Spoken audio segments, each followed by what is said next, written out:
হবে। আমাদের মাহফিলের কার্যক্রম চলমান, আপনাদের প্রতি অনুরোধ আপনারা আসেন, আলোচনা শ্রবণ করুন। তো এই পর্যায়ে আমাদের দাওয়াতি মেহমানদের আলোচনা শুরু হচ্ছে। এই পর্যায়ে আমাদের সামনে কোরআন এবং সুন্নাহর আলোকে গুরুত্বপূর্ণ তাকরার পেশ করবেন, গুরুত্বপূর্ণ আলোচনা পেশ করবেন শাইখ রাশিদুল ইসলাম বিন আব্দুস সোবাহান, ইমাম ও খতিব, হাজীপুর মধ্যপাড়া জামে মসজিদ, ধামরাই, ঢাকা। এর পর্যায়ে আমাদের সামনে আলোচনা পেশ করবেন শাইখ রাশিদুল ইসলাম বিন আব্দুস সোবাহান হাফেজাহুল্লাহ, ইমাম ও খতিব, হাজীপুর মধ্যপাড়া জামে মসজিদ, ধামরাই, ঢাকা। ফালিতাফাদ্দাল মাশকুরা।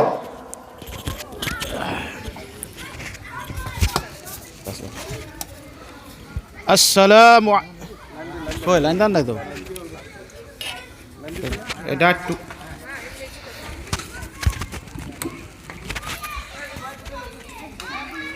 আসসালামু আলাইকুম ওয়া রাহমাতুল্লাহি ওয়া বারাকাতুহু ইন্নাল হামদালিল্লাহি নাহমাদুহু ওয়া নাস্তাঈনুহু ওয়া নাস্তাগফিরুহু ونعوذ بالله من شرور أنفسنا ومن سيئات أعمالنا من يهده الله فلا مضل له ومن يضلله فلن تجد له وليا مرشدا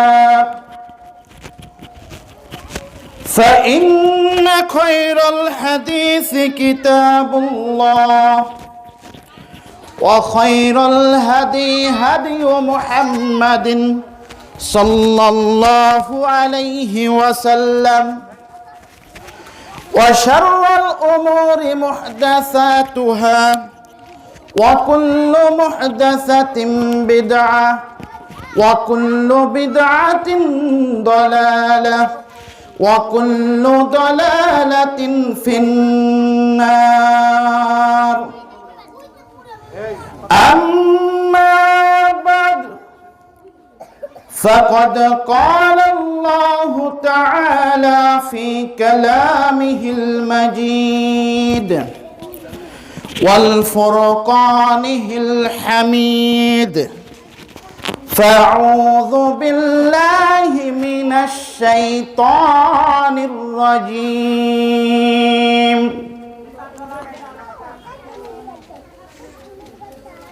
إن الله ربي وربكم فاعبدوه هذا صراط مستقيم وقال تعالى في موضع آخر ومن يؤمن بالله يهد قلبه عن أنس بن مالك رضي الله تعالى عنه قال قال رسول الله صلى الله عليه وسلم الموضوع في الجنة خير من الموضوع صوت في الجنة خير من الدنيا وما فيها رواه البخاري عن أبي هريرة رضي الله تعالى عنه قال قال رسول الله صلى الله عليه وسلم كل أمتي يدخلون الجنة إلا من أبى قالوا يا رسول الله ومن يبى قال من أطاعني دخل الجنة ومن عصاني فقد أبى রাহুল বুখারী। সমস্ত প্রশংসা সেই মহান আল্লাহ তাআলার জন্য, যেই রব্বুল আলামিন আমাদেরকে হাজীপুর এলাকাবাসীর উদ্যোগে একটি কুরআন এবং সুন্নাহর মাহফিলের আয়োজন করার জন্য তৌফিক এনায়েত করেছেন। সেই জন্য সকলে বলি আলহামদুলিল্লাহ।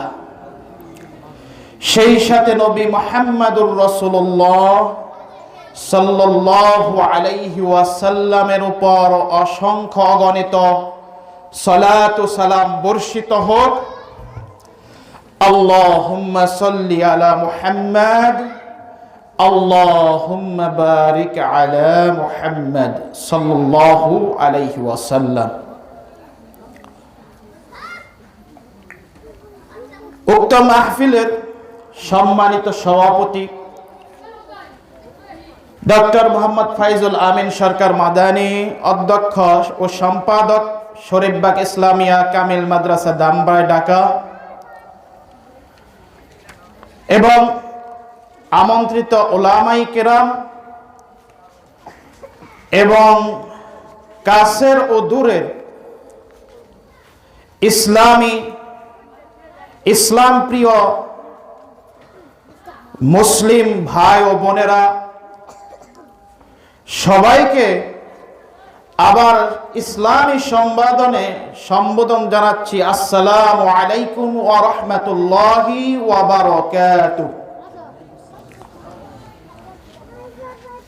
আল্লাহ রাব্বুল আলামিনের অশেষ রহমত, অশেষ মাগফিরাত, অশেষ দয়া, অনুগ্রহের স্থান হলো যেখানে আল্লাহ রাব্বুল আলামিনের পবিত্র কুরআনুল কারীমের তেলাওয়াত করা হয়, সেটার শিক্ষা দেওয়া হয়, সেটার চর্চা করা হয়। আল্লাহর নবী মুহাম্মদ রাসূলুল্লাহ সাল্লাল্লাহু আলাইহি ওয়াসাল্লাম বলেন, সহিহুল মুসলিমের হাদিসে এসেছে যে আমার কোন বান্দারা এমন একটি স্থানে বা ঘরে, আল্লাহর কোন ঘরে বা স্থানে ইয়াতলুনা কিতাবাল্লাহ, আল্লাহ রাব্বুল আলামিনের কিতাব তেলাওয়াত করেন, ওয়া ইয়াতাদারাসুনাহু বাইনাহুম, এবং তাদের মধ্যে একজন এই কিতাবের শিক্ষা দান করে, ইল্লা নাযালাত আলাইহিমুর রাহমা, তাদের উপর আল্লাহ রাব্বুল আলামিনের রহমত বর্ষণ হয়। ওয়াগাশিয়াত আলাইহিমুল মালাইকা, ফেরেশতারা তাদেরকে ছায়া দিয়ে তাদের বেষ্টনী করে রাখেন। ওয়া যুকিরাল্লাহু ফি মান ইনদাহু, আল্লাহ রাব্বুল আলামিনের কাছে যে সমস্ত ফেরেশতারা রয়েছেন তাদের কাছে আল্লাহ রাব্বুল আলামিন ওই ব্যক্তিদের কথা উল্লেখ করেন।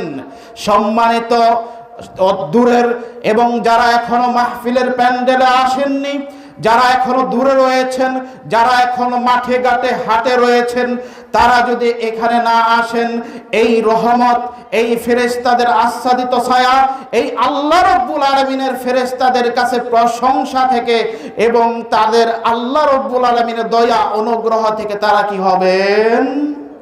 বঞ্চিত হবেন। আজকে আমরা ইসলামী মাহফিল জলসার মধ্যে যেখানে কুরআনুল কারীম এবং সুন্নাহর কথা বলা হয়, সেখানে মানুষ পাওয়া যায় না। এর ফজিলত সম্পর্কে আলোকপাত করতে গেলে অনেক আলোচনার ব্যাপার, আমি সেদিকে যাচ্ছি না।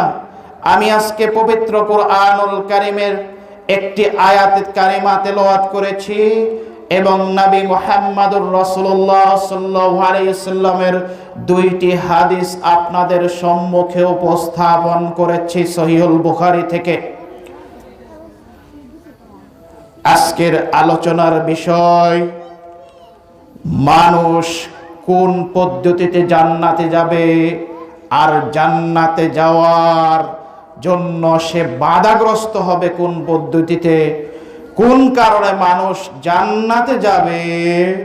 তার দুইটি সেক্টর রয়েছে, প্রধান দুইটি মাধ্যম রয়েছে, প্রধান দুইটি রাস্তা রয়েছে, এবং মানুষ কোন কারণে জাহান্নামে যাবে তারও দুইটি প্রধান কারণ রয়েছে। সেই বিষয় আলোকপাত করার চেষ্টা করব। আর এই বিষয় দুইটি হচ্ছে মানুষের হেদায়েত পাওয়া এবং মানুষ পথভ্রষ্ট হওয়ার কারণ। সে দুইটি জিনিস কি? আত-তাওহীদ লা ইলাহা ইল্লাল্লাহ। দ্বিতীয়ত হলো ইত্তিবাউস সুন্নাহ, রাসূল সাল্লাল্লাহু আলাইহি সাল্লামের আনুগত্য অনুসরণ। এই দুইটি গুণ যদি মানুষের ভিতর না থাকে, প্রথম গুণটি যদি না থাকে, অর্থাৎ যদি কোনো ব্যক্তির মধ্যে যদি তাওহীদ না থাকে, সে ব্যক্তি কশিনকালেও জান্নাতে প্রবেশ করতে পারবে না। সে ব্যক্তি সিরাতে মুস্তাকিম পাবে না। যে ব্যক্তি তাওহীদের উপর প্রতিষ্ঠিত না হবে, শিরিক বর্জন না করবে, সে ব্যক্তি হেদায়েত পাবে না, সে ব্যক্তি সিরাতে মুস্তাকিম পাবে না। যে ব্যক্তি আল্লাহর নবী মুহাম্মদুর রাসূলুল্লাহ সাল্লাল্লাহু আলাইহি ওয়াসাল্লামের সুন্নাহ অনুসরণ না করবে, নবী মুহাম্মদুর রাসূলুল্লাহ সাল্লামের তরিকা পদ্ধতি অনুসরণ না করবে, সে ব্যক্তি জান্নাতে প্রবেশ করা তার জন্য দুষ্কর হয়ে যাবে। এমনকি সে ব্যক্তি জান্নাতে প্রবেশ করতে বাধাগ্রস্ত হবে। এমনকি আল্লাহর নবী বলছেন সে ব্যক্তি জাহান্নামে প্রবেশ করবে। আসুন আমরা দেখি এই যে পবিত্র কুরআনুল কারীম এবং আল্লাহর নবী মুহাম্মদ রাসূলুল্লাহ সাল্লাল্লাহু আলাইহি ওয়াসাল্লামের হাদিস এবং আল্লাহর নবী মুহাম্মদ রাসূলুল্লাহ সাল্লামের এই যে তাওহীদ এবং সুন্নাহ যদি না থাকে, সে ব্যক্তি এই দুইটি জিনিস যদি না থাকে, সে ব্যক্তি জান্নাতে প্রবেশ করা তার জন্য খুব কঠিন হয়ে যাবে। তাওহীদ না থাকলে সে কশিনকালেও জান্নাতে প্রবেশ করবে না। তাওহীদ মানে হলো, এক কথা এটা বিস্তারিত ব্যাখ্যা করব না, তাওহীদ মানে হলো সমস্ত শিরককে বর্জন করে আল্লাহ রাব্বুল আলামিনের ইবাদতে নিজেকে আত্মসমর্পণ করা। তাওহীদের সংজ্ঞা মনে রাখবেন, তাওহীদ হলো সমস্ত প্রকার শিরককে বর্জন করে, সমস্ত প্রকার শিরককে বর্জন করে আল্লাহ রাব্বুল আলামিনের ইবাদতের কাছে নিজেকে আত্মসমর্পণ করে দেওয়া, মানে শিরক মুক্ত ইবাদত। আর সুন্নাহ হলো সমস্ত বাপ দাদার নীতি অনুসরণ বাদ দিয়ে আল্লাহর নবী মুহাম্মদুর রাসূলুল্লাহ সাল্লাল্লাহু আলাইহি ওয়াসাল্লামের পদ্ধতি অনুযায়ী আমল করা। এই দুইটি হলো প্রধান জান্নাতের রাস্তা। আল্লাহ রাব্বুল আলামিন এই যে দেখেন, জান্নাতে যেতে হলে এই দুইটি দলিল আপনার কাছে থাকতে হবে। এক নাম্বার তাওহীদ, দুই নাম্বার আমলের ক্ষেত্রে আপনাকে শিরিক মুক্ত ইবাদত করতে হবে এবং ইবাদতটা আল্লাহর নবীর সুন্নাহ মাফিক করতে হবে। আল্লাহর নবী যে রূপে করেছেন সেইভাবে করতে হবে। আর এই তাওহীদ এবং সুন্নাহ যদি কোনো ব্যক্তির মধ্যে, আল্লাহর নবীর অনুসরণ ইত্তেবা সুন্নাহ যদি এই দুইটি না থাকে, ওই ব্যক্তি হেদায়েত কশিনকালেও পাবে না। আসুন আমরা পবিত্র কুরআনুল কারীম এবং আল্লাহর রাসূলের হাদিসের দিকে অনুসরণ করি, সামনে এগিয়ে যাই। দেখেন, আমরা সকলেই জান্নাতে যেতে চাই, চাই না? এমন কেউ আছে জাহান্নামে যেতে চাই? এমন কোন ব্যক্তি আছে জাহান্নামে যেতে চাই? সবাই জান্নাতে যেতে চাই। হিন্দু ধর্মাবলম্বীরা স্বর্গে যেতে চাই, মুসলিমরা জান্নাতে যেতে চাই, খ্রিস্টানরাও জান্নাতে যেতে চাই, বৌদ্ধরাও জান্নাতে যেতে চাই। এই জান্নাতে যেতে হলে সমস্ত মানুষকে আল্লাহ রাব্বুল আলামিনের ইবাদত করতে হবে, সমস্ত শিরককে বর্জন করে আল্লাহ রাব্বুল আলামিনের ইবাদত করতে হবে এবং নবী মুহাম্মদুর রাসূলুল্লাহ সাল্লাল্লাহু আলাইহি ওয়াসাল্লামের অনুসরণ করতে হবে। না হলে মুসলিম, হিন্দু, বৌদ্ধ, খ্রিস্টান কেউ জান্নাতে প্রবেশ করতে পারবে না, কেউ স্বর্গে প্রবেশ করতে পারবে না। তাহলে আমরা সকলে জান্নাতে যেতে চাই। জান্নাত কিরকম দামি জানা প্রয়োজন না? সহিহুল বুখারীর 3250 নম্বর হাদিস, عن أنس بن مالك رضي الله تعالى عنه قال قال رسول الله صلى الله عليه وسلم আনাস ইবনে মালিক রাদিয়াল্লাহু তাআলা আনহু থেকে বর্ণিত, তিনি বলেন রাসূল সাল্লাল্লাহু আলাইহি সাল্লাম বলেছেন, মাউদু সাউতিন ফিল জান্নাতি খায়রুম মিনাদ দুনিয়া ওয়া মা ফিহা। এই দুনিয়ার বুকে একটি চাবুক রাখবেন অথবা একটি ধনুকের রশি রাখবেন, এই চাবুক যতটুকু এই দুনিয়াতে স্থান দখল করবে, এই চাবুক যতটুকু স্থান দখল করবে, জান্নাতের অতটুকু স্থানের দাম হলো দুনিয়া এই আসমান জমিনের চাইতে, এই দুনিয়ার চাইতে বেশি দামি, এবং এই দুনিয়ার মধ্যে সৃষ্টি জগতের মধ্যে যা কিছু আছে তার চাইতেও দামি। তাহলে এই যে জান্নাতের এই জমিটুকু ক্রয় করতে গেলে দলিল লাগবে না? দলিল লাগবে না? আপনি দুনিয়াতে কয়দিন বাঁচবেন? আপনাকে আমি প্রশ্ন করছি, দুনিয়াতে আপনি কয়দিন বাঁচবেন? কতদিন বেঁচে থাকবেন? 60, 70, 80, 100, 120-এর উপর কেউ যায়? এই উম্মতে মুহাম্মাদের গড় আয়ু 55 থেকে 65 বছর এরকম কথা আছে, বা 70 বছর এরকম কথা আছে। তাহলে একজন মানুষ আমরা এই দুনিয়াতে এই 50 থেকে 60 বছর 70 বছর গড় আয়ু নিয়ে বাঁচার জন্য, আমরা এখানে বসবাসের জন্য, আমরা এখানে থাকার জন্য, আমরা এখানে আনন্দ ফুর্তি করার জন্য, এই অল্প কয়দিনের জন্য আনন্দ ফুর্তি করার জন্য আমরা কি করি? দুনিয়াতে ওই ঘরটি ক্রয় করব, ওই জমিটি ক্রয় করব, ওই জমির খতিয়ান নং ঠিক আছে, আর স্পর্শা ঠিক আছে কিনা, দলিল ঠিক আছে কিনা, দলিল নকল কিনা, দলিল জাল কিনা, এগুলোর দিকে আমরা খুবই লক্ষ্য করি।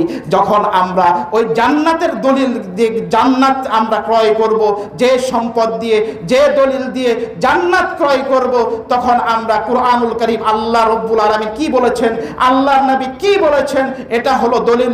আল্লাহ রাব্বুল আলামিন কি বলেছেন, আল্লাহর নবী কি বলেছেন, এটা হলো দলিল। তখন আমরা জান্নাতের ক্ষেত্রে হয়ে যাই শিশু বাচ্চা। জান্নাতের ক্ষেত্রে আমরা দলিল অন্বেষণ করি না। আমাদের আমলটি, আমাদের আকীদাটি, আমাদের বিশুদ্ধ হলো কিনা, আমাদের আমলটি আল্লাহর নবী মুহাম্মদুর রাসূলুল্লাহ সাল্লাল্লাহু আলাইহি ওয়াসাল্লামের সুন্নাহ ভিত্তিক হলো কিনা, এটা আমরা লক্ষ্য করি না। দেখুন আল্লাহ রাব্বুল আলামিন কত দয়াবান। আপনি এই দুনিয়াতে এত এই জমিগুলো ক্রয় করার জন্য, বাড়িতে থাকার জন্য, আপনি অনেক সম্পদ, কিছু সম্পদ ক্রয় করার জন্য আল্লাহ রাব্বুল আলামিন বলেন এই দুনিয়ার সম্পূর্ণ মালামাল হলো, দুনিয়ার সমস্ত সম্পদ হলো আল্লাহ রাব্বুল আলামিনের মাছির দানার চাইতেও তুচ্ছ। এই জন্য আল্লাহ রাব্বুল আলামিন কাফের মুশরিকদের, আল্লাহর অবাধ্যচারীদেরকে এই মাছির দানার চাইতে ময়লা আবর্জনা এত বেশি দিয়ে থাকেন। বিষয়টি বুঝতে পারছেন? বিষয়টি বুঝতে পেরেছেন? মাছির দানার চাইতেও দুনিয়াতে আল্লাহর কাছে নগণ্য। মাছির দানার চাইতেও দুনিয়াটা আল্লাহর কাছে নগণ্য। এই মাছির দানার চাইতেও নগণ্য এই দুনিয়াকে ক্রয় করতে গেলে আপনি অনেক যাচাই বাছাই করেন, কিন্তু আপনি জান্নাতের ওই বিশাল ধনভাণ্ডারের, ওই বিশাল রাজপ্রাসাদের, ওই বিশাল অট্টালিকা আপনি ক্রয় করতে গিয়ে আপনার দলিলের প্রয়োজন হয় না। আপনার যখন এই দুনিয়াতে দলিল, আপনার দলিলবিহীন জমি আদালতে টিকবে না, আল্লাহর আদালতে আপনার ওই আমল টিকবে না। সহিহ বুখারী 2696 নম্বর হাদিস, আল্লাহর নবী মুহাম্মদুর রাসূলুল্লাহ সাল্লাল্লাহু আলাইহি ওয়াসাল্লাম আয়েশা রাদিয়াল্লাহু তাআলা আনহা থেকে বর্ণিত, মান আহদাসা ফি আমরিনা, আল্লাহর নবী মুহাম্মদুর রাসূলুল্লাহ বলেন এমন কোন ব্যক্তি আমল করলো যে আমলটি আল্লাহর নবী মুহাম্মদুর রাসূলুল্লাহ সাল্লাল্লাহু আলাইহি ওয়াসাল্লাম বলেছেন আমাদের আদেশের বহির্ভূত নতুন আমল আবিষ্কার করলো, নতুন কাজ করলো, ফাহুয়া রাদ, সেইটা প্রত্যাখ্যাত, সেটা গ্রহণযোগ্য করা হবে না কিয়ামতের দিন, সেটা কখনো গ্রহণ করা হবে না। দেখেন, আসেন জান্নাতি আল্লাহ রাব্বুল আলামিন এই যে জান্নাত যে দান করবেন, এই জান্নাতের যে আল্লাহ রাব্বুল আলামিন সহিহুল বুখারীর একটি হাদিস খুলবেন, 6572 নাম্বার হাদিস। এটা আপনি দেখবেন 6572 নম্বর হাদিস কিতাবুর রিকাকের, অর্থাৎ আল্লাহ রাব্বুল আলামিন বান্দার প্রতি কিরকম সদয়, কিরকম দয়াবান, সেটা এই হাদিসে আপনি পাবেন। সেটা কি এই হাদিসে আপনি পাবেন। عن عبد الله بن مسعود رضي الله تعالى عنه قال قال رسول الله صلى الله عليه وسلم إني لأعلم آخر أهل النار دخولا آخر أهل النار خروجا منها وآخر أهل الجنة دخولا رجل يخرج من النار كبوا। আব্দুল্লাহ ইবনে মাসউদ রাদিয়াল্লাহু তাআলা আনহু বলেন, আল্লাহর নবী মুহাম্মদ রাসূলুল্লাহ সাল্লাল্লাহু আলাইহি ওয়াসাল্লাম বলেন, আল্লাহর নবীর নাম শুনলে সাল্লাল্লাহু আলাইহি ওয়াসাল্লাম বলতে হবে সংক্ষিপ্ত আকারে, কিন্তু আমাদের মুসল্লিদের মুখে ঠোঁট নড়ছে না। আল্লাহর নবী মুহাম্মদ রাসূলুল্লাহ বলেন, ইন্নী লা আ'লামু আখির মিন আহলিন নার খুরুজাম মিনহা, আমি জাহান্নাম থেকে শেষ ব্যক্তি যে জাহান্নাম থেকে বের হয়ে আসবে তার সম্পর্কে আমি অবগত আছি, তার সম্পর্কে আল্লাহ রাব্বুল আলামিন আমাকে জানিয়েছেন। এবং জান্নাতের সর্বশেষ জান্নাতে যে ব্যক্তি প্রবেশ করবেন, ইয়াখরুজু মিনান নার কাবওয়ান, সে হামাগুড়ি দিয়ে, হামাগুড়ি বুঝেন মানে হাতে পায়ে ভর দিয়ে বাচ্চাদের মতো এপ্রা বলি না আমরা, এপ্রা, এই হামাগুড়ি দিয়ে বাচ্চাদের মতো এপ্রা পেরে সে কি জাহান্নাম থেকে বের হবে। অতঃপর আল্লাহ রাব্বুল আলামিন বলবেন, ইযহাব ফাদখুলিল জান্নাহ, যাও জান্নাতে প্রবেশ করো, ফায়াতিহা ফায়ুখায়্যালু ইলাইহি, সে জান্নাতের কাছে গিয়ে সে ধারণা করবে আন্নাহাল মালা, জান্নাত পরিপূর্ণ হয়ে গেছে। ফায়ারজিউ ফায়াকুলু ইয়া রাব্বি ওয়াজাদতুহাল মালা, সে বলবে, সে ফিরে এসে সে ধারণা করবে জান্নাত পরিপূর্ণ হয়ে গিয়েছে।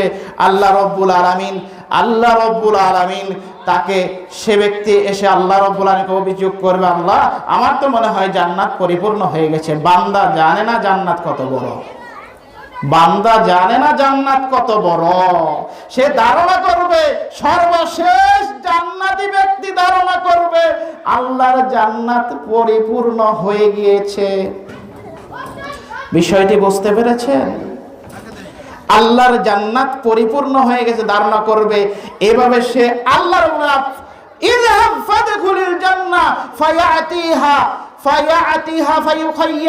ফায়ুখায়্যালু ইলাইহি আন্নাহা মালা, সে ব্যক্তি আবারও যাবে জান্নাতের কাছে গিয়ে ধারণা করবে আবারও জান্নাত পরিপূর্ণ ভরা, আমি কিভাবে জান্নাতে প্রবেশ করি, কারণ আমি তো জাহান্নাম থেকে সর্বশেষ ব্যক্তি, জাহান্নাম থেকে বের হওয়া সর্বশেষ ব্যক্তি, আমি কিভাবে প্রবেশ করব, জাহান্নাম তো পরিপূর্ণ হয়ে গেছে। আল্লাহর কাছে আবার ফিরে এসেছে, আল্লাহ রাব্বুল আবার বলবেন যাও জান্নাতে প্রবেশ করো। সে আবারও গিয়ে এসে ফিরে এসে একইভাবে সে বলতে থাকবে, ইয়া রব্বি জান্নাত তো পরিপূর্ণ হয়ে গিয়েছে। তখন আল্লাহ রাব্বুল আলামিন বলেন, ফাদখুলিল জান্নাহ, জান্নাতে প্রবেশ করো। ওয়া ইন্না লাকা মিসলা দুনিয়া ওয়া আশরাতা আমসালিহা, তোমাকে এই জান্নাতে দুনিয়ার সমপরিমাণ স্থান তোমাকে জান্নাতে দেওয়া হলো। সুবহানাল্লাহ। ওয়া আশরাতা আমসালিহা, এবং এই দুনিয়ার আরো 10 সমপরিমাণ, দুনিয়াতে যতটুকু স্থান রয়েছে এই রকম আরো 10 গুণ তোমাকে জান্নাত দেওয়া হলো। সুবহানাল্লাহ। আসবে কিনা? কোন ব্যক্তিকে দেওয়া হবে? জান্নাতে যাওয়ার সর্বশেষ ব্যক্তিকে দেওয়া হবে। তাহলে এত বড় জান্নাতের জায়গা, তখন সে ব্যক্তি ভাববে তাযহাকু মিন্নি ওয়া তাসখারু মিন্নি, সে আল্লাহকে বলবে আনতাল মালিক, হে আল্লাহ আপনিই তো মালিক, দুনিয়ার বাদশা, জান্নাতের বাদশা, জাহান্নামের বাদশা, পুলসিরাতের বাদশা, সমস্ত সৃষ্টিকুলের বাদশা, আপনিই মালিক, আপনি কি আমার সাথে ঠাট্টা মশকরা করছেন? ফাযাহিকান নবী সাল্লাল্লাহু আলাইহি সাল্লাম, আল্লাহর নবী সাল্লাল্লাহু আলাইহি ওয়াসাল্লাম এই হাদিস বর্ণনা করতে গিয়ে আল্লাহর নবী হেসে দিলেন। হাত্তা বাদাত নওয়াজিদুহু, আল্লাহর নবী মুহাম্মদ রাসূলুল্লাহ সাল্লাল্লাহু আলাইহি ওয়াসাল্লাম মারির দাঁতগুলো দেখা গেল। ফাকাল, অতঃপর আল্লাহর নবী মুহাম্মদ রাসূলুল্লাহ সাল্লাল্লাহু আলাইহি ওয়াসাল্লাম বললেন, যাকা আদনা মানজিলাতান মিন আহলিল জান্নাহ, এই যে জান্নাতে সর্বশেষ ব্যক্তির যে এই দুনিয়ার সমপরিমাণ এবং 10 গুণ দেওয়া হলো, এই ব্যক্তিকে আল্লাহ রাব্বুল আলামিন দেওয়া হলো, এটা হলো জান্নাতি ব্যক্তিদের সর্বনিম্ন স্তরের প্রতিদান। সুবহানাল্লাহ বলবেন না? সুবহানাল্লাহ আসে না? দেখেন আজকে এই যে এই জান্নাত সর্বশেষ ব্যক্তিকে এত দামি জান্নাত দেওয়া হবে, তাহলে এই দুনিয়ার সম্পদ ক্রয় করতে গেলে আপনার দলিল লাগে আপনার তাওহীদ ঠিক আছে কিনা, আপনি শিরিকের উপর রয়েছেন কিনা। আপনাকে সচেতন করলেও শিরিককে বর্জন করছেন না, তার মানে আপনি এই যে তাওহীদের দলিলটা, জান্নাতের দলিলটা আপনি অ্যাভয়েড করে চলছেন। কিয়ামতের দিন আপনি তাওহীদপন্থী না হলে আপনার কশ্চিনকালেও জান্নাত জুটবে না। আপনার দলিল লাগবে, জান্নাতের দলিল লাগবে না। জান্নাতের দলিল কি? তাওহীদ এবং সুন্নাহ। তাওহীদ এবং সুন্নাহ। আমরা বলি না, লা ইলাহা আশহাদু আল্লা ইলাহা ইল্লাল্লাহু ওয়া আশহাদু আন্না মুহাম্মাদান আবদুহু ওয়া রাসূলুহু। এক প্রথমে তাওহীদের সাক্ষী দিলেন, নিশ্চয়ই আল্লাহ ছাড়া সত্যিকারের ইলাহ নেই, একমাত্র সত্যিকারের ইলাহ একমাত্র আল্লাহ। বাতিল ইলাহ এই দুনিয়াতে খুব আছে। আপনি সাক্ষী দিলেন, আবার মাজারে গিয়ে আপনি সন্তানের জন্য কান্নাকাটি করছেন। সন্তান দেওয়ার মালিক কি ওই মরা ব্যক্তি? সন্তান দেওয়ার মালিক কি ওই মরা ব্যক্তি? আল্লাহ ছাড়া অন্য কাউকে ডাকা, অন্য কাউকে চাওয়া, এগুলো সব ওই ব্যক্তির ইবাদতের শামিল। দেখেন, তাওহীদের উপর প্রতিষ্ঠিত থাকতে হবে, তাহলে সিরাতে মুস্তাকিম পাবেন। সুন্নাহর উপর প্রতিষ্ঠিত থাকতে হবে, তাহলে সিরাতে মুস্তাকিম পাবেন। এই তাওহীদের উপর প্রতিষ্ঠিত থাকতে হবে হিন্দুরা, তাদেরকেও জান্নাতের স্বর্গে প্রবেশ করতে হলে তাওহীদ লাগবে। তাদের শ্রীমদ্ ভাগবত গীতা, তাদের মহাপুরাণ, তাদের ভবিষ্যৎ পুরাণ এগুলো বলছে এক ঈশ্বরের ইবাদত করতে হবে, নবী মুহাম্মদুর রাসূলুল্লাহ সাল্লাল্লাহু আলাইহি ওয়াসাল্লামের অনুসরণ করতে হবে। সকলকেই আল্লাহ রাব্বুল আলামিনের একত্ববাদে ইবাদত করতে হবে, এককভাবে আল্লাহ রাব্বুল আলামিনের ইবাদত করতে হবে। আল্লাহ রাব্বুল আলামিন বলেন, কুল ইন্নাল্লাহা রাব্বি ওয়া রাব্বুকুম ফা'বুদুহু হাযা সিরাতুম মুস্তাকিম। হে নবী, আপনি বলে দিন যে কুল বলতে হবে আল্লাহ রাব্বুল আলামিনের কাছে, ইন্নাল্লাহা নিশ্চয়ই আল্লাহ, রব্বি আমার প্রতিপালক, ও রব্বুকুম তোমাদের প্রতিপালক। তাওহীদের রুবুবিয়্যার স্বীকৃতি দিতে হবে এবং এটার উপর প্রতিষ্ঠিত থাকতে হবে। আজকে মুসলিমরা কি মনে করে কুতুব সাহেব সারা দুনিয়া পরিচালনা করেন? কুতুববাগীরা সারা দুনিয়া পরিচালনা করেন, পীর সাহেবরা দুনিয়ার জিনিস উলট পালট করতে পারেন। আজকে এগুলো মনে করেন না? ফা'বুদুহু, একমাত্র তারই ইবাদত করতে হবে, বিপদে পড়লে তাকেই ডাকতে হবে। আজকে আমাদের সমাজে অনেক ভণ্ড পীরও আছে, হক্কানি পীরও আছে, তাই না? পীর আবার ভণ্ড আবার হক্কানি হয়। আমাদের সমাজে বলে ভণ্ড পীরও আছে, হক্কানি পীরও আছে। যে যার মুরিদ সেই তার কাছে হক। এদেশের সবচাইতে হক্কানি পীর বলতেছেন, তার কিতাবেই লেখা রয়েছে, বেদে মারফত ইয়াদে খুদা, আশেকে মাসুক, নাম বলবো না, বইটির নাম স্মরণ করবেন, সবাই বুঝে গিয়েছেন যে বান্দা গুনাহ করলে সেই ব্যক্তিকে গুনার কারণে আল্লাহ কবুল করিতে চান না। এই জন্য তাকে বুজুর্গ পীর সাহেবের মাধ্যমে আল্লাহর কাছে অনুনয় বিনয় করিয়া কি করতে হবে? ক্ষমা লইতে হবে। নাউযুবিল্লাহি মিন যালিক। অথচ আল্লাহ রাব্বুল আলামিন সূরা জুমারের 53 নম্বর আয়াতে বলেন, আল্লাহ রাব্বুল আলামিন বলেন, কুল ইয়া ইবাদিয়াল্লাযীনা আসরাফু আলা আনফুসিহিম লা তাকনাতু মির রাহমাতিল্লাহ ইন্নাল্লাহা ইয়াগফিরুয যুনুবা জামিয়া। আপনি বলুন আমার বান্দাদেরকে, ওই পাপিষ্ঠ বান্দাদেরকে, কাদেরকে বলেছেন? আসরাফু, অনেক পাপ করেছে, নিজেদের উপর অনেক জুলুম করেছে, পাপ করেছে, তাদেরকে বলুন লা তাকনাতু মির রাহমাতিল্লাহ, আমার আল্লাহর রহমত থেকে, আল্লাহর দয়া অনুগ্রহ থেকে তোমরা নিরাশ হইও না।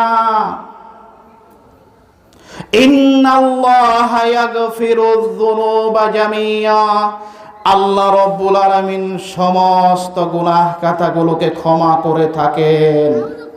ক্ষমা করার মালিক কে? আল্লাহ। আজকে পীর সাহেবের হক্কানি পীর সাহেবের আকীদা কি শয়তানের চাইতেও নিকৃষ্ট? কেন? শয়তান যখন বিপদে পড়েছিল, আল্লাহ রাব্বুল আলামিন যখন জান্নাত থেকে বের করে দিয়েছিল, সে শয়তান সরাসরি আল্লাহর কাছে দোয়া করেছিল, আল্লাহর কাছে দোয়া করেছিল, ফানজিরনি ইলা ইয়াউমি ইউবাসুন, আমাকে কিয়ামত পর্যন্ত অবকাশ দিন। আমাকে কি করবেন? কিয়ামত পর্যন্ত অবকাশ দিন। আল্লাহ শয়তানের দোয়া কবুল করেছিল। আর পীর সাহেব আপনাকে বুঝাচ্ছেন আপনি শয়তানের চাইতে নিকৃষ্ট। নাউযুবিল্লাহি মিন যালিক। আপনি এই যে আপনাকে এই বিশ্বাসটা ধরিয়ে দিচ্ছে, আপনি কি নিজেকে মনে করেন শয়তানের চাইতেও নিকৃষ্ট? কখনো এটা মনে করে না কেউ। আল্লাহ রাব্বুল আলামিন হচ্ছে, বান্দা যতই গুনাহ করুক, সে দুনিয়া আসমান জমিন ভর্তি গুনাহ করুক, আল্লাহর নবী বলেন, সে আনা আল সামায়ে, আসমান ভর্তিও যদি গুনাহ করে, জমিন ভর্তিও যদি গুনাহ করে, এরপর যদি বান্দা আল্লাহর কাছে ক্ষমা চায়, আল্লাহ রাব্বুল আলামিন সাথে সাথে তাকে ক্ষমা করে দেন। সুবহানাল্লাহ। এটা আল্লাহও বলেছেন, আল্লাহর নবীও বলেছেন। শর্ত হলো শিরিক করা যাবে না। শর্ত কি? শিরিক করা যাবে না। যদি আপনি মনে করেন আপনাকে আল্লাহর কাছে মাধ্যম ধরতে হবে, আপনি ইবাদত করলে আপনাকে পীর ধরতে হবে, আপনি ইবাদত করলে আপনাকে মাধ্যম ধরতে হবে, এইটুকু মনে রাখলে আপনার সমস্ত ইবাদত বাতিল।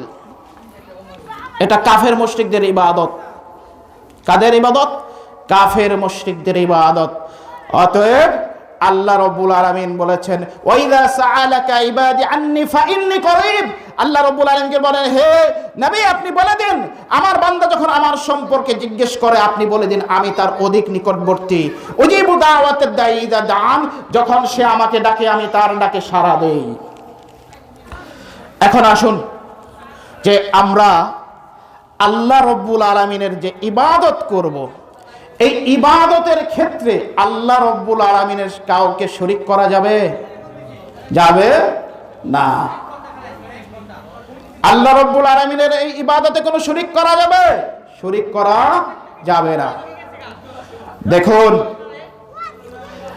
এবং ইবাদত করার ক্ষেত্রে প্রত্যেকটা ক্ষেত্রে কাকে অনুসরণ করতে হবে? নবী মুহাম্মদুর রাসূলুল্লাহ সাল্লাল্লাহু আলাইহি ওয়াসাল্লামের উপর।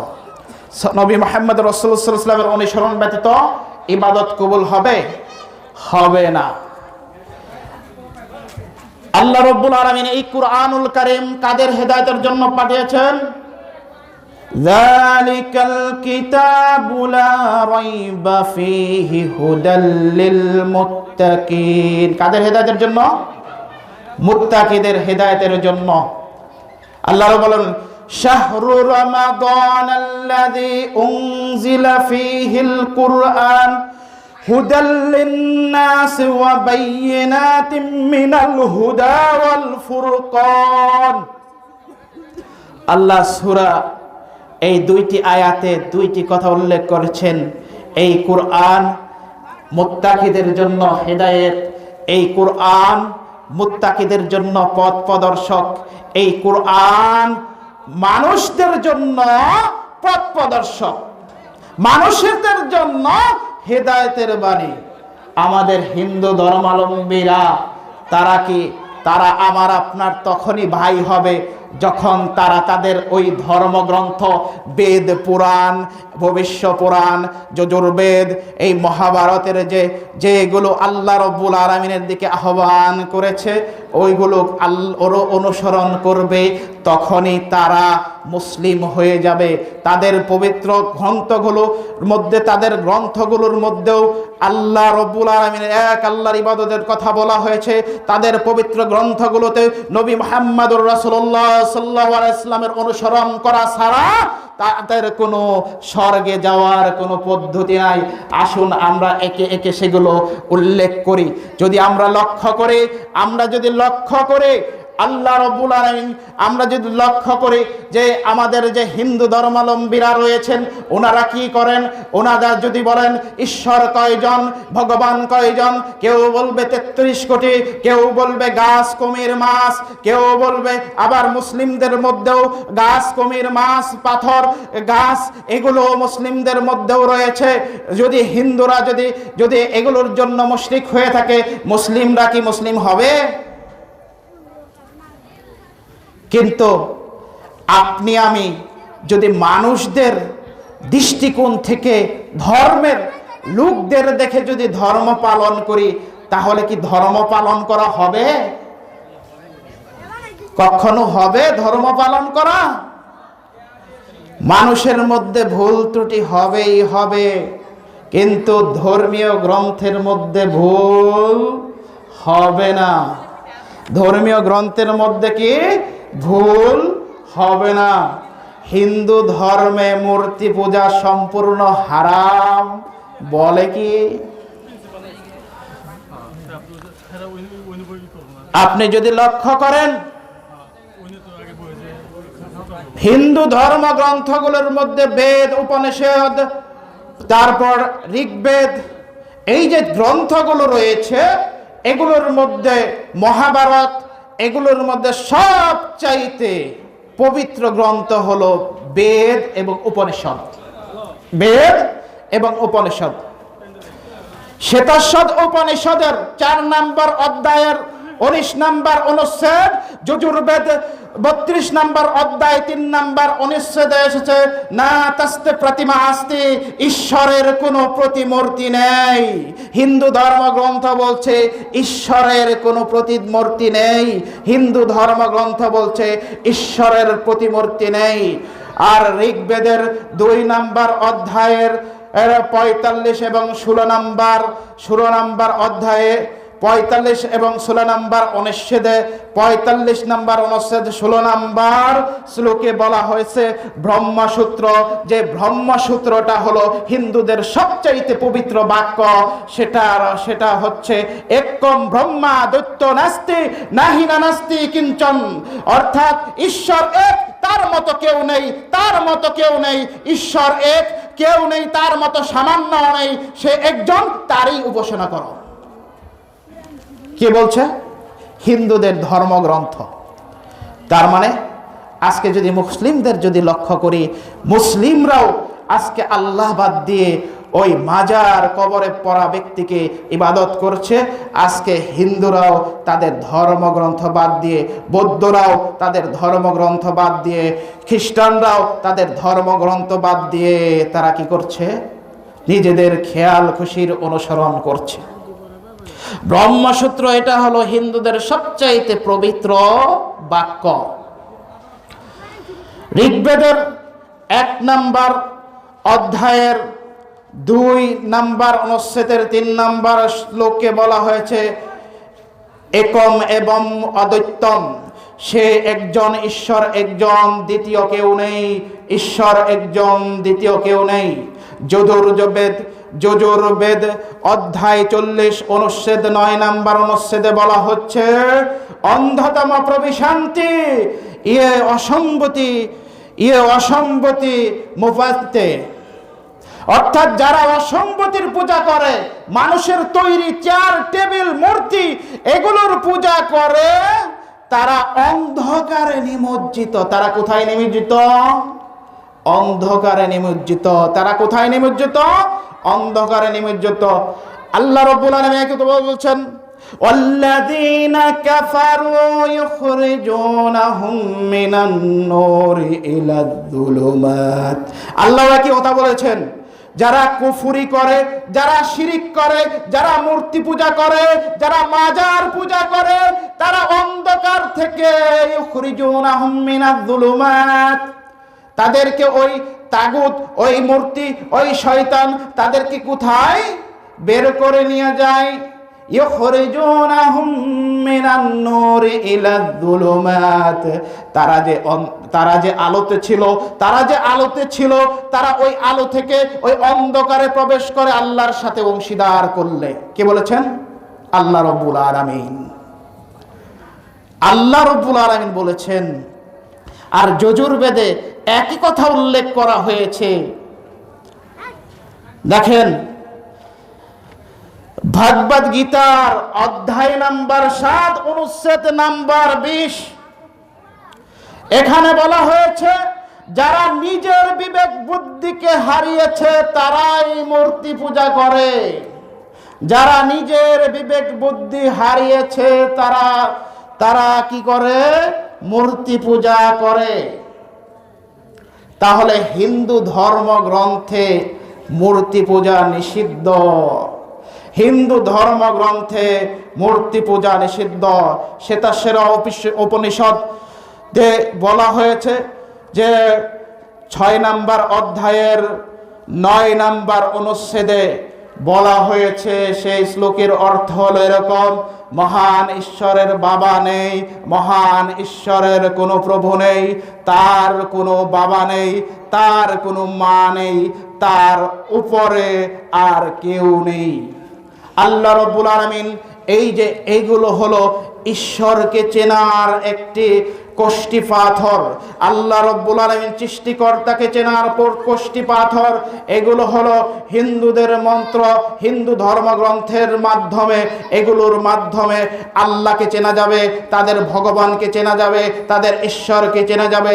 তাহলে এই সূত্রগুলো যদি লক্ষ্য করা যায়, পবিত্র কুরআনুল কারীমের 30 নম্বর পারার সূরা ইখলাসে যদি লক্ষ্য করেন, আল্লাহ রাব্বুল আলামিন পবিত্র কুরআনুল কারীমের সূরা ইখলাসে বলেন, বিসমিল্লাহির রহমানির রহিম, কুল হুয়াল্লাহু আহাদ আল্লাহুস সামাদ।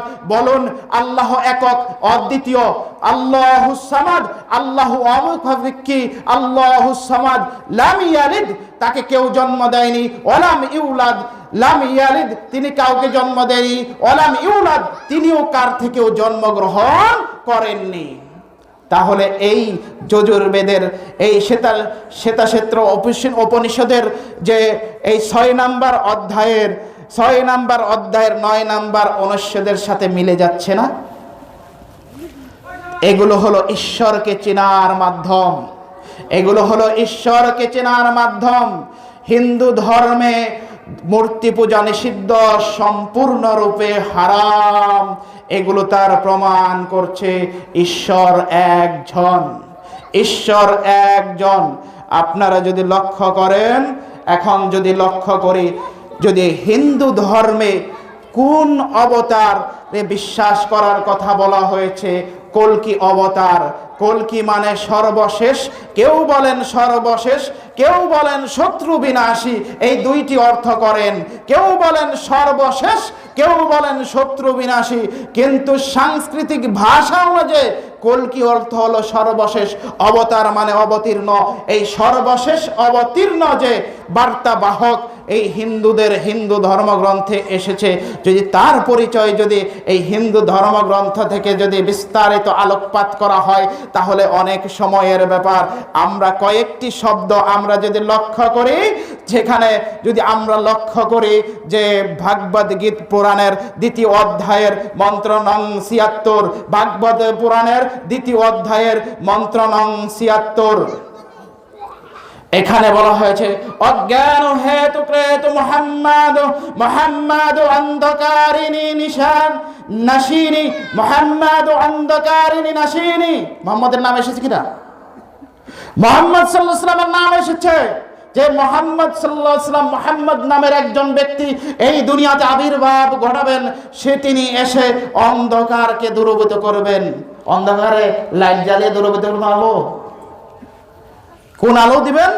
এই শিরক মূর্তি পূজা, যেগুলো এই যে মূর্তি পূজার কথা বিপক্ষে যে কুরআনে এবং এই যে যজুর্বেদ হিন্দুদের ধর্মগ্রন্থগুলোতে মূর্তি পূজার বিপক্ষে এসেছে, মূর্তি পূজা নিষিদ্ধ এসেছে।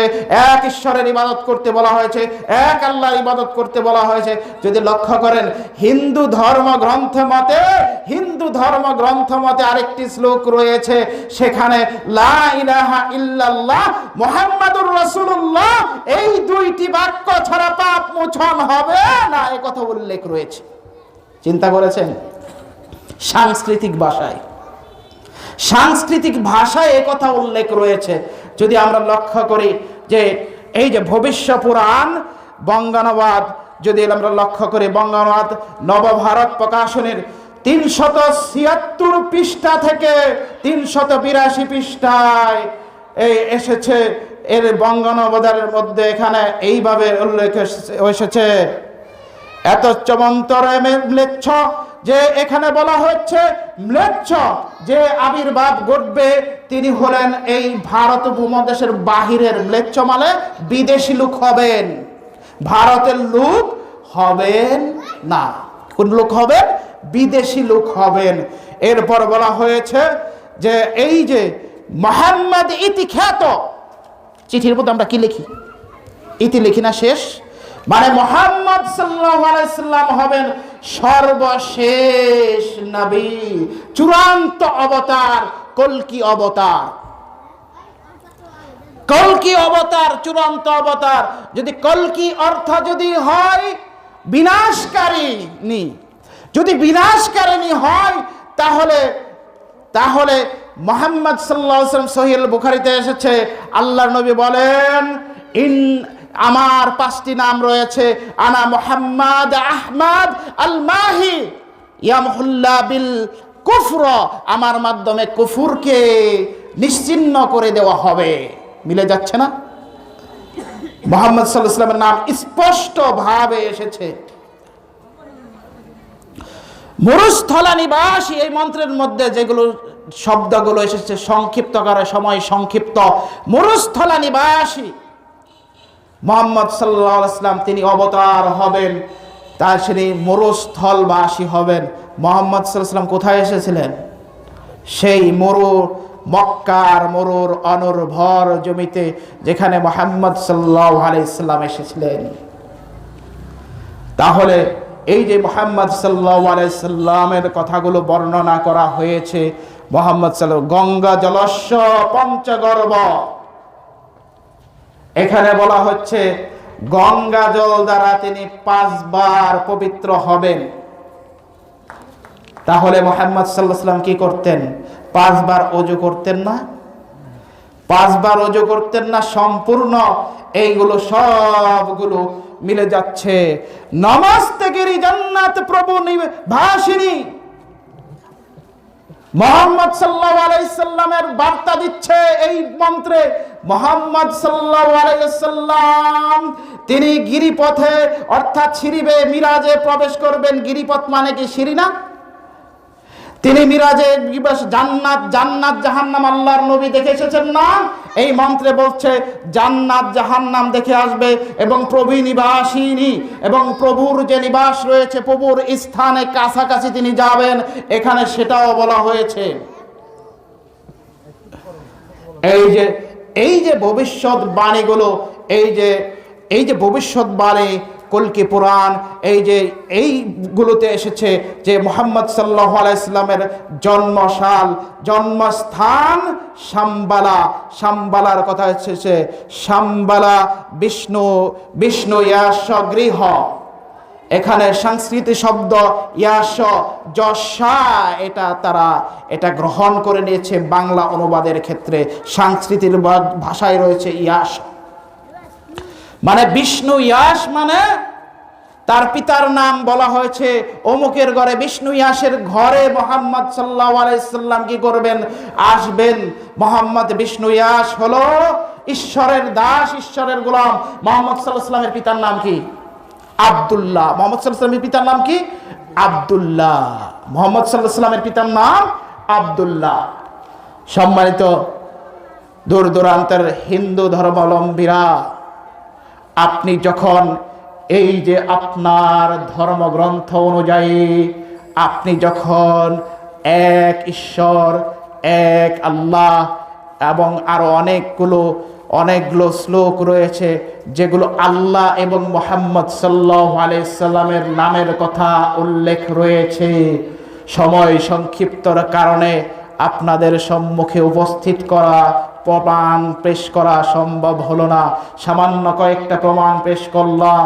যদি আপনারা স্বর্গে যেতে চান, হিন্দু ধর্মাবলম্বীরা, আপনাদেরকে অবশ্যই এক আল্লাহর ইবাদত করতে হবে। মূর্তি পূজা নিষিদ্ধ আপনাদের ধর্মগ্রন্থেই, কোন ধর্মগ্রন্থেই আপনাদের মূর্তি পূজার কথা বলা হয়নি। ধর্মগ্রন্থগুলো মূর্তি পূজা নিষিদ্ধ করেছে, এবং নবী মুহাম্মদুর রাসূলুল্লাহ সাল্লাল্লাহু আলাইহি ওয়াসাল্লামকে অনুসরণ ছাড়া আপনারাও স্বর্গে প্রবেশ করতে পারবেন না। এই শ্লোকগুলো তার প্রমাণ করে। এখন আসুন আমরা নিজেদের দিকে আহ্বান করি। এখন আমরা যদি লক্ষ্য করি যে আমরা যদি আল্লাহ রব্বুল আলামিনের ইবাদত করে তাওহীদ, শিরক মুক্ত তাওহীদ পূর্ণ ইবাদত করতে হবে। নবী মুহাম্মদুর রাসূলুল্লাহ সাল্লাল্লাহু আলাইহি সাল্লামের সুন্নাহ ভিত্তিক আমল করতে হবে। আমরা যদি লক্ষ্য করি, আল্লাহর নবী মুহাম্মদুর রাসূলুল্লাহ সাল্লাল্লাহু আলাইহি সাল্লাম বলেছেন, একজন বান্দা আল্লাহর ফরজ ইবাদতগুলোর মাধ্যমে আল্লাহর অলিতে রূপান্তরিত হয়। কিসে রূপান্তরিত হয়? আল্লাহর অলিতে রূপান্তরিত হয়। সহিহুল বুখারীর 6502 নম্বর হাদিস খুলে দেখবেন। আল্লাহর নবী মুহাম্মদ রাসূলুল্লাহ সাল্লাল্লাহু আলাইহি ওয়াসাল্লাম বলেছেন, ইন ক্বাল আল্লাহু তাআলা, আল্লাহ তাআলা বলছেন, মান আদালি ওয়ালিয়ান ফাকাদ আযানতুহু বিল হারব। আমার ওলির সাথে, আমার বন্ধুর সাথে যারা শত্রুতা পোষণ করবে, আমি তার সাথে যুদ্ধ ঘোষণা করলাম। এরপর আল্লাহ নবী বলছেন, ওয়ামা তাকাররাবা ইলাইয়া আবদি বিশাইইন আহাব্বা ইলাইয়া মিম্মা ফাতারাতু আলাইহি। আমার কোন বান্দা আমার এত প্রিয় ভাজন হয় না ফরজ আদায়ের ছাড়া, ফরজ ইবাদতের আদায়ের ছাড়া, ফরজ সালাতের মাধ্যমে, ফরজ যাকাতের মাধ্যমে, ফরজ সিয়ামের মাধ্যমে, ফরজ হজের মাধ্যমে, ফরজ বিধানগুলোর মাধ্যমে আল্লাহ রাব্বুল আলামিনের অধিক নিকটবর্তী হয়ে যায় আল্লাহর বান্দা। মানে আপনি ফরজগুলো যথাযথভাবে আদায় করছেন, আপনি আল্লাহর ওলি। সুবহানাল্লাহ। আপনাকে কে বলেছে, গ্যারান্টি দিয়েছে শাহজালাল আল্লাহর ওলি? আমি বলছি না আল্লাহর ওলি নয়, কিন্তু শাহজালালের গ্যারান্টি নেই সে শাহজালাল পার পাবে কিনা। আপনি জানেন শাহজালাল পার পাবে? তিনি কিরকম মানুষ ছিলেন জানি না, মন্তব্য করতে পারি না। যদি তিনি ঈমান নিয়ে থাকেন, আল্লাহ তাকে জান্নাতবাসী করুন, আমিন। আব্দুল কাদের জিলানীর গ্যারান্টি আছে জান্নাতে? এরকম কেউ গ্যারান্টি দিতে পারবে? আব্দুল কাদের জিলানী অনেক বড় আলেম ছিলেন, তিনি আল্লাহর ওলিদের শামিল হয়। আল্লাহ রাব্বুল আলামিন তার অন্তর্ভুক্ত করুন, আমিন। তাদেরকে আল্লাহ রাব্বুল আলামিন জান্নাতুল ফিরদাউস দান করুন, আমিন। আপনি আল্লাহ রাব্বুল আলামিনের ফরজ বিধানগুলো আদায় করছেন, আপনি আল্লাহর ওলি। আর যদি বড় ওলি হতে চান, ওমা ইয়াজালু আবদি ইয়াতাকাররাবা ইলাইয়া বিন নওয়াফিল, যদি আপনি এর চাইতে বড় ইবাদত করতে চান, তাহলে আপনাকে কি করতে হবে? এই ফরজ ইবাদতের মাধ্যমে ফরজ সালাতের পাশাপাশি আপনাকে নফল সালাত পড়তে হবে, ফরজ সালাতের পাশাপাশি নফল সালাত পড়তে হবে, ফরজ যাকাতের পাশাপাশি নফল সদকা করতে হবে। গরিব দুঃখীদেরকে আপনাকে আল্লাহ সম্পদ দিয়েছেন, গরিব দুঃখীকে সাহায্য করতে হবে, দুস্থদেরকে সহযোগিতা করতে হবে, এতিমদেরকে সহযোগিতা করতে হবে, মিসকিনদেরকে সহযোগিতা করতে হবে, বিপদে পড়া ব্যক্তিকে সহযোগিতা করতে হবে। তাহলে আপনি হবেন আল্লাহর ওলি। ফরজ ইবাদতের মাধ্যমে আল্লাহ রাব্বুল আলামিনের অধিক নিকটবর্তী হচ্ছে। কিরকম নিকটবর্তী? আহাব্বা ইলাইয়া, সে আমার নিকটবর্তী হয়ে যায়। ফাইযা আহবাবতুহু, যখন আমি তাকে ভালোবাসি। কুনতু সামআহু আল্লাযী ইয়াসমাউ বিহি, আমি তার কান হয়ে যাই যে কান দ্বারা সে শ্রবণ করে। অর্থ কি? তার মানে তার কান আল্লাহর আনুগত্য ছাড়া হালাল হারাম বেছে চলে, আল্লাহর বিধানের উপর কথা শুনে। কিন্তু বাসার হয়ে বা বলেছেন, সময় সংক্ষিপ্ত, এভাবে বলেছেন যে আমি তার চক্ষু হয়ে যাই যে চক্ষু দ্বারা সে দেখে, আমি তার হাত হয়ে যাই যে হাত ছাড়া হাত দ্বারা সে স্পর্শ করে, আমি তার পা হয়ে যাই কুনতু রিজলাহু আল্লাযী ইয়ামশি বিহি, আমি তার পা হয়ে যাই। ওয়ালা ইন উইযাননি, যদি ওয়ালা ইন ইস্তাআযাননি, যদি সে আমার কাছে উইদান্না, যদি সে আমার কাছে আশ্রয় চায় আমি তাকে আশ্রয় দেই, যদি আমার কাছে কিছু চায় আমি তাকে সেটা দান করি। আজকে সুফিবাদীরা এই হাদিসের প্রথম অংশ নিয়ে কি করে, যে এই যে আল্লাহর ইবাদত করতে করতে আল্লাহর সাথে সে নিজেই আল্লাহ হয়ে যায়। নাউযুবিল্লাহ মিন যালিক। যদি আল্লাহ হয়ে যায় তাহলে কি সে ব্যক্তিকে আল্লাহর কাছে আশ্রয় চাইতে হবে? হবে না। এর অর্থ হলো আপনার সমস্ত অঙ্গ প্রত্যঙ্গ আল্লাহর আনুগত্য স্বীকার করে নাই, মানে আল্লাহর ফরজ সালাতের মাধ্যমে আপনি আল্লাহর নিকটবর্তী হয়ে যান, আল্লাহর ফরজ ইবাদতের মাধ্যমে আল্লাহর নিকটবর্তী, ফরজ সালাতের মাধ্যমে। ফরজ সালাত এটা আল্লাহর নৈকট্য অর্জনের মাধ্যম, কিন্তু এই ফরজ সালাত যদি আপনি শুরু করেন আল্লাহর সাথে শত্রুতা দ্বারা, তাহলে কি আপনি আল্লাহর নৈকট্য অর্জন করতে পারবেন ওই ইবাদত দ্বারা?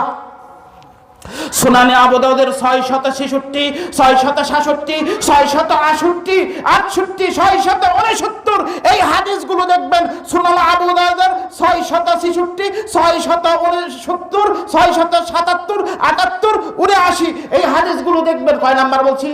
সুনানে আবু দাউদ 667, 667, 668, 669 এই হাদিসগুলো দেখবেন।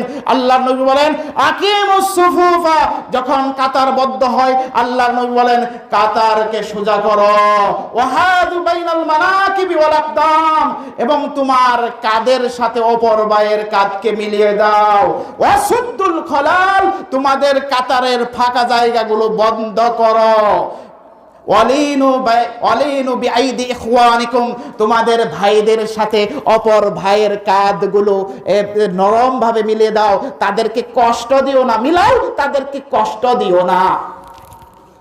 তারপর আল্লাহ নবী মুসলাম বলেছেন মান ওয়াসালা সাফফান, যে ব্যক্তি কাতার মিলিয়ে দাঁড়ালো, ওয়াসালাহুল্লাহ, সে আল্লাহ রাব্বুল আলামিনের সাথে মিলে গেল, মানে আল্লাহ রাব্বুল আলামিন তাকে কি করলো? ভালোবাসলো। ওমান কাতা সাফফান, যে ব্যক্তি কাতারের মাঝে বিচ্ছিন্নতা সৃষ্টি করলো, ফাঁকা রাখলো, একে অপরের সাথে মিলালো না, কাতাহুল্লাহু, আল্লাহ রাব্বুল আলামিন তার সাথে সম্পর্ক বিচ্ছিন্ন করেন। এর পরবর্তী হাদিসগুলো যে লক্ষ্য করেন, এর হাদিসগুলো আরেকটি হাদিসগুলো এসে তোমরা কি করো, তোমরা তাসুফুনা কামা ইয়াসুফুনাল মালায়েকা, যেভাবে ফেরেশতারা কি করে, সুনান ইবনে মাজাহ এসেছে এবং আবু দাউদে এসেছে যে ফেরেশতারা যেভাবে কাতারবদ্ধ হয় তোমরা সেভাবে কাতারবদ্ধ হও, আর ফেরেশতারা যেভাবে সারিবদ্ধ হয়। আর সাহাবেরা জিজ্ঞেস হলো কাইফা ইয়াসুফুনাল মালায়েকা, ফেরেশতারা কিভাবে কাতারবদ্ধ হয়? ইয়াসুফুনা রাতারাসুনা, তারা মিলে মিলে দাঁড়ায়। কি তারা কি পরস্পর কি মিলে দাঁড়ায়, তারা পরস্পর মিলে দাঁড়ায়। আল্লাহ নবী বলছেন কাতারের মাঝে ফাঁকা জায়গার মধ্যে তাদখুলুশ শাইতান, শয়তান প্রবেশ করে। ইন্নামাল হাযাফু, সেটা হলো বকরির, কালো কালো বকরির বাচ্চার ন্যায়। তার মানে সালাত হলো আল্লাহর নৈকট্য অর্জনের মাধ্যম। আল্লাহর নবী বলেছেন সালাতে কাতার সোজা করার সময়, সালাতে কাতার সোজা করার সময় আপনি যদি পা ফাঁকা করে দাঁড়ান, পায়ের সাথে পা না মিলান, তাহলে আল্লাহর সাথে সম্পর্ক বিচ্ছিন্ন হয়ে যায়। এটা আপনার ব্যাপার, আপনাকে আমি জোর জবরদস্ত করতে পারবো না। আপনি আল্লাহর সাথে সম্পর্ক গড়বেন নাকি আল্লাহর সাথে সম্পর্ক ছিন্ন করবেন, এটা আপনার ব্যাপার। আল্লাহর নবী আরেকটি হাদিসে বলেছেন, মান সাদ্দা ফুরজাতাম মিনাস সাফফি, যে ব্যক্তি কাতারের ফাঁকা জায়গা পুরা করলো, বন্ধ করলো, বানাল্লাহু বাইতান ফিল জান্নাহ, তার জন্য আল্লাহ রাব্বুল আলামিন জান্নাতে ঘর নির্মাণ করবেন। তার জন্য কি আল্লাহ রাব্বুল আলামিন জান্নাতে ঘর নির্মাণ করবেন? তার জন্য আল্লাহ রাব্বুল কি করবেন? জান্নাতে ঘর নির্মাণ করবেন। যদি আমরা লক্ষ্য করি, আল্লাহু আকবার, আল্লাহু আকবার, যদি আমরা লক্ষ্য করি কাতারের মাঝে ফাঁকা রাখলে সে ব্যক্তি আল্লাহর সাথে সম্পর্ক ছিন্ন হয়। অথচ আল্লাহর নবী বলেছেন সালাতের মাধ্যমে আল্লাহ রাব্বুল আলামিন নৈকট্য অর্জন হয়, ফরজ সালাতের মাধ্যমে আল্লাহর নিকটবর্তী হয়, ওলিতে পরিণত হয়। নফল সালাত পড়লে একনিষ্ঠ ওলি হয়ে যায়। এই ফরজ এবং নফল ইবাদত, সালাত না শুধু যত প্রকার ফরজ এবং নফল ইবাদত করবে, সে ব্যক্তি অটোমেটিকলি আল্লাহ রাব্বুল আলামিনের কন্ট্রোলে চলে আসবে। এর দ্বারা সহজে আল্লাহর বিরোধী কর্মকাণ্ড হবে না, এটাই তার প্রমাণ। নিজেকে যদি জান্নাতবাসী করতে চান, আপনাকে এই সূত্র ধরে নিজেকে বাঁচাতে হবে, তাহলে আপনি আল্লাহর ওলি হিসেবে পরিগণিত হবেন।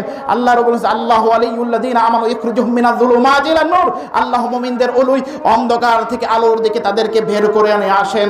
অতএব আপনি যদি ভাই আল্লাহর ওলি হতে চান, তাহলে আপনাকে অবশ্যই কাতারের ফাঁকা বন্ধ করে আপনাকে মিলেমিশে দাঁড়াতে হবে। আমরা বলবো বাপ দাদারা করেছে, আমরা করছি এতদিন বলে আমাদের এটা কি সমস্যা আছে? সমস্যা কি হবে? আল্লাহ নবী বলেছেন সহিহ মুসলিমের যে আল কিবরু বাতরুল হক ওয়া গমতুন নাস, সত্য জানার পর যে অহংকার কাকে বলে? অহংকার বুঝেন? অহংকার কাকে বলে? অহংকার হলো সত্যকে প্রত্যাখ্যান করা এবং মানুষকে ছোট তুচ্ছ মনে করা। আপনি অপর মানুষকে তুচ্ছ মনে করবেন, আপনি অহংকারী। আপনি অপর মানুষকে ছোট মনে করবেন, হেয় মনে করবেন, আপনি অহংকারী। আপনি অপর মানুষকে অবহেলা করবেন, আপনি অহংকারী। আপনি সত্য পাওয়ার পরে সেটাকে প্রত্যাখ্যান করবেন, আপনি অহংকারী। আজান একেবারে হবেই, আর 5 মিনিট একটা হাদিস বলবো, একটা দুইটা হাদিস। দেখেন আল্লাহর নবী মুহাম্মদ রাসূলুল্লাহ সাল্লাল্লাহু আলাইহি ওয়াসাল্লাম বলেন, সহিহুল বুখারীর 7284 নম্বর হাদিস। আল্লাহর নবী মুহাম্মদ রাসূলুল্লাহ সাল্লাল্লাহু আলাইহি ওয়াসাল্লাম বলেন, আমার উদাহরণ ওই ব্যক্তির নাই যে এক ব্যক্তি এসে 2টি এলাকায় গিয়ে বলল যে আমি নিশ্চক্ষে শত্রু বাহিনী দেখে এসেছি, অতএব তোমরা নিজেরা আত্মগোপন করে নাও, তোমাদের সকাল হলেই প্রত্যুষেই তোমাদের উপর আক্রমণ করা হবে, প্রত্যুষেই তোমাদের উপর আক্রমণ করা হবে, সকালেই তোমাদের উপর আক্রমণ করা হবে। অতএব তোমরা নিজেদেরকে আত্মগোপন করে নাও, নিরাপদ স্থানে নিয়ে নাও, নিজেদেরকে নিরাপদ স্থানে নিয়ে নাও। তখন একদল ব্যক্তিরা তারা অতি তাড়াতাড়ি নিজেদেরকে তাদের ওই গ্রাম থেকে সংরক্ষিত এলাকায় চলে গেল। মানে সে ব্যক্তি আমার অনুসরণ করলো, আমাদের উদাহরণ হলো ওই সতর্ককারীর ব্যক্তির মতো। সে যদি আমার কোনো ব্যক্তি অনুসরণ করে, সে এইভাবে সে বেঁচে গেল। সে কোথায় থেকে বাঁচবে? শত্রু বাহিনী না, জাহান্নাম থেকে বাঁচবে। সে কোথায় থেকে বাঁচবে? জাহান্নাম থেকে বাঁচবে নবী মুহাম্মদ রাসূলুল্লাহ সাল্লাল্লাহু আলাইহি ওয়াসাল্লামের অনুসরণ করলে। আর যে ব্যক্তি আরেক গ্রামের লোক, আরেক সম্প্রদায়েরা তারা কি করলো না, তারা কোনো কেয়ার করলো না, তারা তার কথা অনুসরণ করলো না, সকাল হতে হতেই শত্রুরা আক্রমণ করে দিল, সকাল হতে হতেই শত্রুরা আক্রমণ করে দিল, তখন তারা সেখানেই নাস্তাবুদ ধ্বংস হয়ে গেল। আল্লাহর নবী বলেন মানিত্তাবানি, ওই যে প্রথম দল হলো মানিত্তাবানি, প্রথম দল হলো সে দল হলো মা জিতু বিহি, আমানত জিতু বিহি, যে ব্যক্তি প্রথম ব্যক্তির উদাহরণ হলো আমি যা নিয়ে এসেছি, তারা আমি যা নিয়ে এসেছি এই যে পবিত্র কুরআনুল কারীম এবং আমার রিসালাত এর অনুসরণ তারা করলো।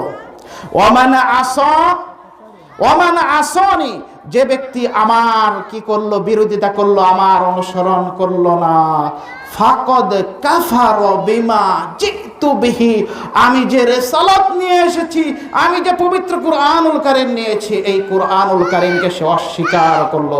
আপনার ব্যক্তিগত ব্যাপার, আপনি আল্লাহর নবীর আনুগত্য করবেন নাকি নিজের খেয়াল খুশির অনুসরণ করবেন।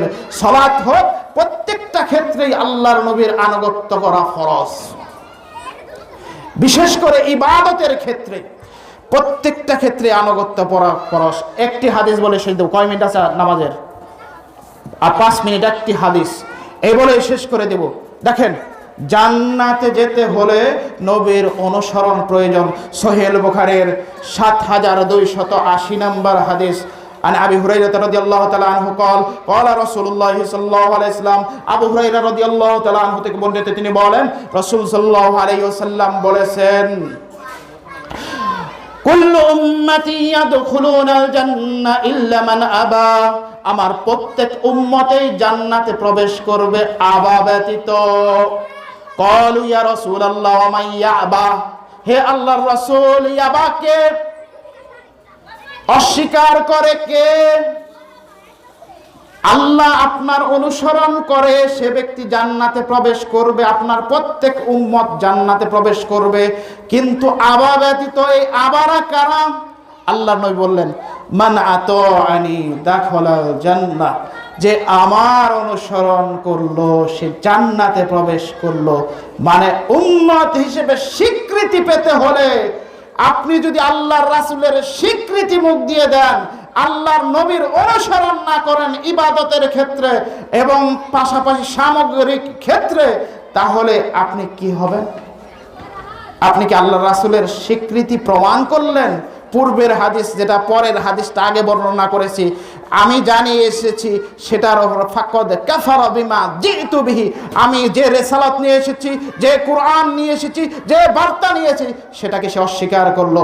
আর এখানে বলল যে ব্যক্তি আমার অনুসরণ করলো সে জান্নাতে প্রবেশ করলো, আর যে ব্যক্তি আমার অনুসরণ করলো না সেই হচ্ছে আবা, সেই হচ্ছে অস্বীকারী। তার মানে উম্মতের স্বীকৃতি নিতে হলে আপনাকে অবশ্যই অবশ্যই আল্লাহর নবী মুহাম্মদ রাসূলুল্লাহ সাল্লাল্লাহু আলাইহি ওয়াসাল্লাম অনুসরণ করতে হবে।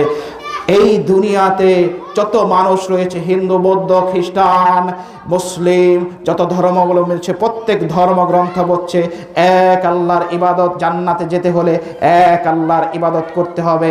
মানে জান্নাতে যাওয়ার দুইটি রাস্তা, এক হলো আল্লাহর এককভাবে ইবাদত করা, দুই হলো আল্লাহর নবীর দ্বিধাদ্বন্দ্ব ছাড়া নবী মুহাম্মদ রাসূলুল্লাহ সাল্লাল্লাহু আলাইহি ওয়াসাল্লামের অনুসরণ করা। আর এই দুইটি যদি আপনার কাছে না থাকে তাহলে আপনি জান্নাতে যেতে বাধাগ্রস্ত হবেন। আপনার আমল যদি কম হয় তাহলেও আপনি জান্নাতে যেতে পারবেন যদি আপনি তাওহীদপন্থী হন, যদি আপনি এককভাবে আল্লাহর ইবাদত করেন, শিরিক না করেন, এবং নবী মুহাম্মদ রাসূলুল্লাহ সাল্লাল্লাহু আলাইহি ওয়াসাল্লাম অনুসরণ করে যদি আপনি ইবাদতগুলো করেন এবং চলাফেরা করার চেষ্টা করেন, বিশেষ করে ইবাদতের ক্ষেত্রে, তাহলে আপনি অবশ্যই অবশ্যই জান্নাতে যাবেন, যে হাদিস এবং কোরআনের আয়াতগুলো তা প্রমাণ করে। আমরা এখানে শেষ করে দেব।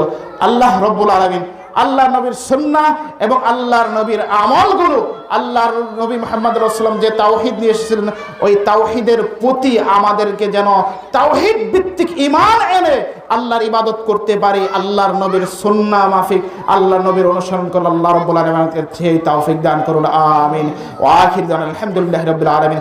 সুবহানাকাল্লাহুম্মা ওয়া বিহামদিকা আশহাদু আল্লা ইলাহা ইল্লা আনতা আস্তাগফিরুকা ওয়া আতুবু ইলাইক।